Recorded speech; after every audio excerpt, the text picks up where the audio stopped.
بسم اللہ الرحمن الرحیم۔ السلام علیکم پیارے بچوں، کیسے ہیں آپ؟ یقیناً ٹھیک ہوں گے، تندرست ہوں گے۔ پیارے بچوں، آپ اچھے سے واقف ہیں کہ ہم اس وقت پڑھتے ہیں اردو اور جماعت ہوتی ہے ہماری پنجم۔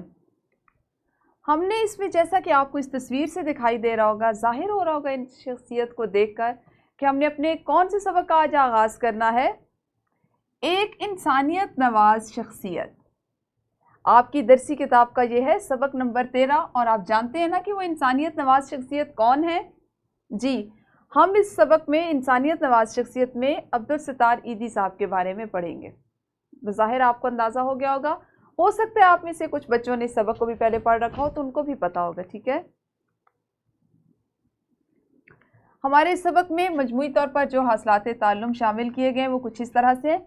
آپ کے پاس 11 حاصلات تعلم ہیں، جن کو آپ ہمیشہ کی طرح سے مختلف حصوں میں تقسیم کریں گے۔ بہت سے حاصلات تعلم ایسے ہیں، بہت سی چیزیں ایسی ہیں جس کو ہم پہلے سے سیکھ چکے ہیں، اس پہ ہم کام کر چکے ہیں، بس ہم اس کو دہرائی کی ذیل میں اس پہ کام کریں گے۔ سب سے پہلے ہم یہ دیکھیں گے کہ ہمارے اس سبق میں اسلامی نقطہ نظر کیا ہے۔ حدیث مبارکہ ہے، ختم المرسلین حضرت محمد مصطفیٰ صلی اللہ علیہ وآلہ وسلم نے فرمایا، اللہ تعالیٰ کو سب سے بڑھ کر محبوب بندے وہ ہیں جو لوگوں کے کام آنے والے ہیں۔ اللہ عز و جل کو سب سے زیادہ پسندیدہ عمل کسی مسلمان کو خوشی فراہم کرنا، یا اس کی کوئی تکلیف دور کرنا، یا اس کی بھوک مٹانا ہے۔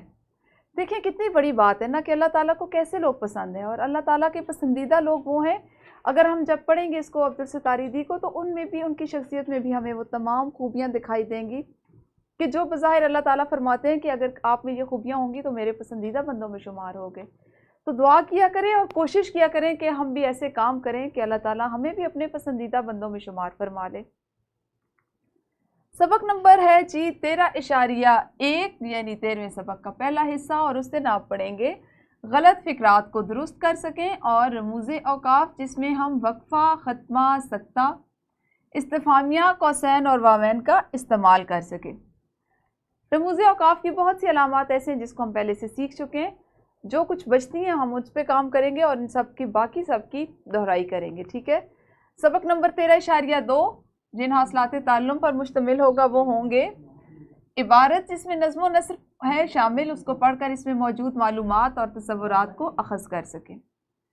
کہانیوں کے کرداروں اور نظموں میں دیے گئے فطری مناظر، کیفیات اور حالات پر اپنے جذبات اور احساسات کا اظہار کر سکیں۔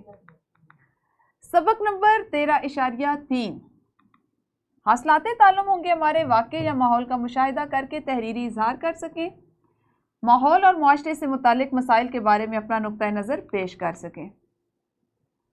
سبق نمبر 13.4 حسب ضرورت خط اور درخواست لکھ سکیں، کسی عنوان پر 10 سے 15 جملوں پر مشتمل کہانی یا مضمون لکھ سکیں، اپنے خیالات، جذبات اور احساسات کا خط، مضمون، کہانی، درخواست کی صورت میں تحریری اظہار کر سکیں۔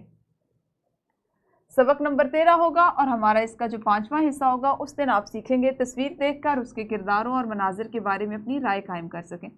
آپ کو یاد ہے نا، ہم نے اپنے گزشتہ سبق میں بھی اس حاصل تعلم پہ بہت تفصیل سے کام کیا تھا، بہت سی تصاویر دیکھی تھی، مناظر دیکھے تھے اور ان پر بات کی تھی۔ چھوٹے اور بڑے گروہ میں کسی موضوع، صورتحال پر دیا گیا کردار ادا کر سکیں۔ یوں آنے والے 5 دنوں میں، یعنی اگلے ایک ہفتے میں ہم نے اپنے 13ویں سبق کو مکمل کرنا ہے۔ کل سے ہم اس کا باقاعدہ آغاز کریں گے۔